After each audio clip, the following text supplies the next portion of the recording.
To the US now, we are joined by CJ Pearson, RNC Youth Advisory Council co-chair. CJ, great to see you. Thank you for your time. Let's talk about this deadly shooting at Brown University. A second victim has been identified after this fatal shooting at Brown. Now, 2 students were shot during this attack on Saturday. They include a 19-year-old vice president of the campus of Republicans Club, Ella Cook, and also an 18-year-old. This is just absolutely horrific. It is heartbreaking. Can you bring us up to speed with what exactly took place? You know, it is absolutely horrific and heartbreaking. As someone who went to college in the great state of Alabama, Ella was a resident of Birmingham, Alabama. And so my heart goes out to her and her family. It's unspeakable to see the amount of evil and hatred that it would take to commit an act like this. You know, of course, the investigation is ongoing. There are unfortunately not as many facts I would like there to be about what exactly happened, what the motives were. And also, too, the suspect has yet to be detained. But I'm hopeful that the FBI will do all that they can to bring this case to a swift resolve, because I think her family deserves answers. And it's unfortunate to see what we're seeing right now. Absolutely. Let's talk about the president. US President Donald Trump has declared fentanyl a weapon of mass destruction. The president said that he has ordered the Pentagon and the Justice Department to take additional steps to combat both the production and distribution of the drug. Let's listen to him. Today I'm taking one more step to protect Americans from the scourge of deadly fentanyl flooding into our country. With this historic executive order I will sign today, we're formally classifying fentanyl as a weapon of mass destruction, which is what it is. No bomb does what this is doing. 200 to 300,000 people die every year that we know of. So we're formally classifying fentanyl as a weapon of mass destruction. CJ, what's the reaction been to this in the US? I think President Trump is absolutely right to do exactly what he's doing here. I've lost far too many friends to this evil drug. And I think that President Trump is taking decisive action to save the lives, not only Americans, but America's youth in particular. You know, there's been a lot of criticism levied his way by those on the left for his actions to, take this issue on by bombing Venezuelan boats that belong to narco terrorists. But I got to tell you, the victims of these terrible, egregious crimes are definitely welcoming this action. And so President Trump absolutely has my support in this. And I think he has the support of many folks right here at home as well. Yeah, absolutely. Now, Kamala Harris, this week, the former vice president made it clear to potential 2028 rivals that she is working to keep another White House campaign viable. Now, according to Polymarket, Kamala Harris has just a 5% chance of becoming the Democratic nominee in 2028. And despite losing to Donald Trump last year, Kamala Harris appears to think pretty highly of herself, claiming that many are saying that she's the most qualified candidate to ever run for president. CJ, what do you make of this?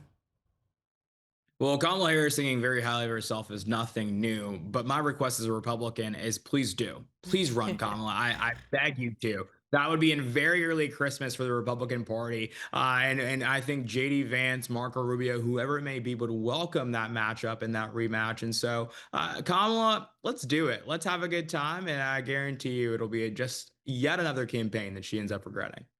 Well, Kamala Harris, Gavin Newsom, these are the names getting thrown around. AOC, we will wait and see what happens in 2028. But actor James Wood has warned that California Governor Gavin Newsom, his rising national profile, is masking what he called an atrocious record in California. Let's listen to this.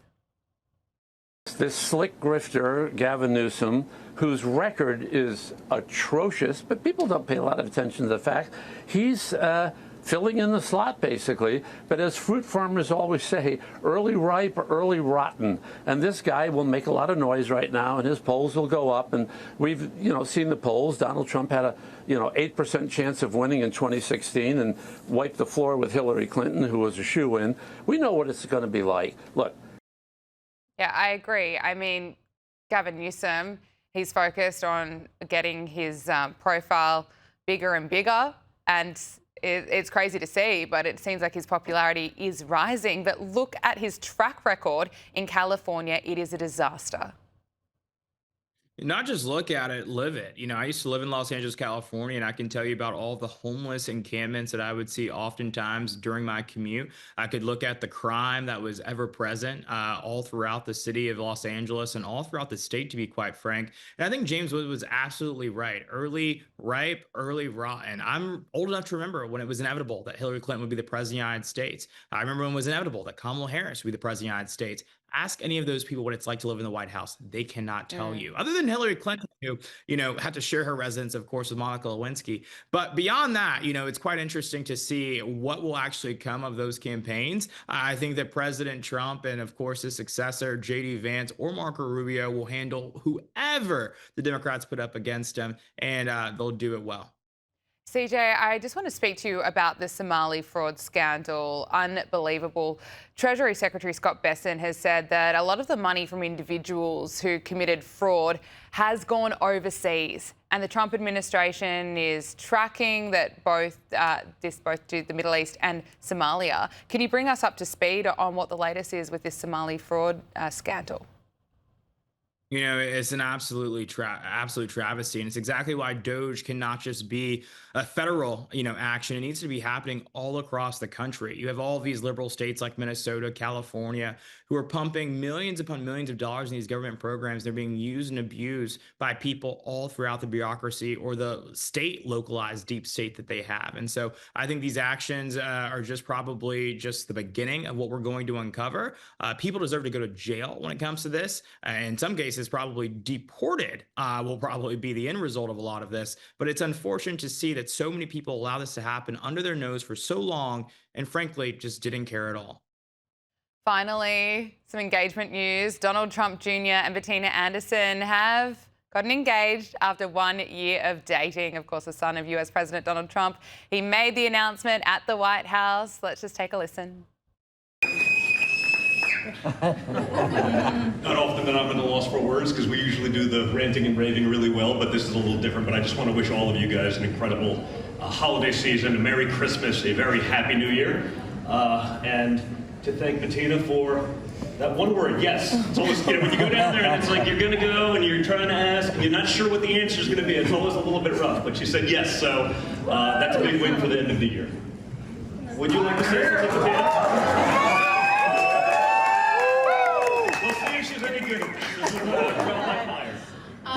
Wow, what a privilege it is to be here in the White House, Mr. President. Thank you so much for hosting this incredible party. And to our First Lady, these decorations, am I right? Are they unbelievable? This has really been the most unforgettable weekend of my life, and I get to marry the love of my life, and I feel just like the luckiest girl in the world. So thank you, and thank you, Mr. President. Thank you, thank you. CJ, exciting news for the family. No, exciting news, and I couldn't be happier for my friend Don Jr. and his beautiful soon-to-be bride Bettina. But I will say, it does add a lot of stakes to me. My mom actually saw that video and said, "CJ, what are you waiting for?" I said, "Mom, I'm 23. Don is taking his time. Let me take my time." So no, but all jokes aside, so excited for Don, so excited for Bettina. They're going to make an incredible couple, and best wishes to them. Absolutely. CJ Pearson, RNC Youth Advisory Council co-chair, thank you so much for joining us on Power Hour. We really appreciate it. Good to see you, my friend.